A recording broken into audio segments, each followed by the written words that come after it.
September 21, 1972, the day when former President Ferdinand Marcos signed Proclamation 1081. I signed Proclamation number 10, entire Philippines under martial law.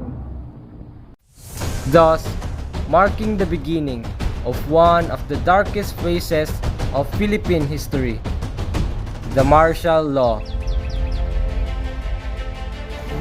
As members of the Generation Z, we are not actually present in the 1970s. We are not there when martial law was announced and implemented in the Philippines. We did not witness the actual events. Thus, it's our job and obligation to look for facts backed up with evidences. Upon researching and cross-referencing archives from well-known publications, news programs, and other documentaries, we found out that Proclamation 1081, also popularly known as the martial law, was a temporary substitution of military authority for civilian rule. When martial law was in effect, the military commander of the country, former President Ferdinand Marcos, had the unlimited authority to make and enforce laws.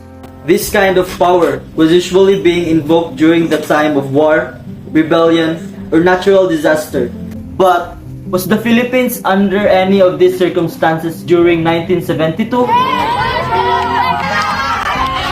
We're not saying that martial law was all bad.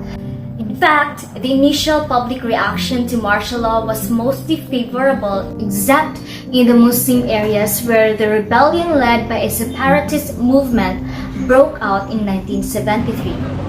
According to our archives, former President Ferdinand Marcos was claiming that martial law was his last defense against the rising disorder caused by student demonstrations, alleged threats from the new Communist Party of the Philippines, and the separatist movement of the Moro National Liberation Front.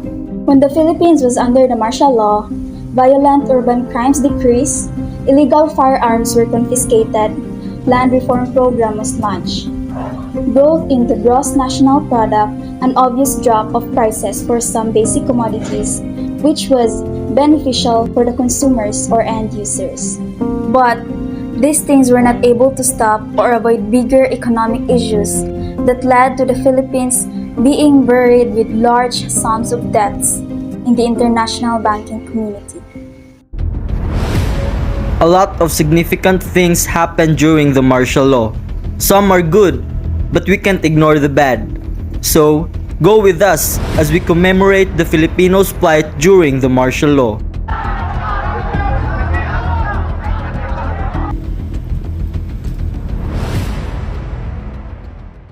Umabot na kagad yung hataw ng baril, yung suntok, yung sipa, at saka yung sigaw na, dapa, dapa!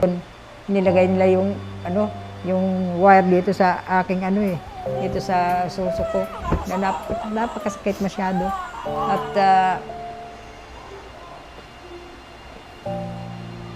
wala akong magawa. Sinolo niya ako. I was raped.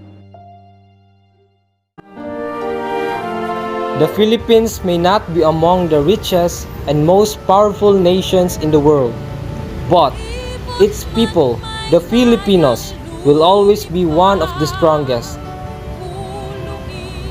The archives have proven that no colonization, no tyranny, and not even a martial law could break our spirit of patriotism.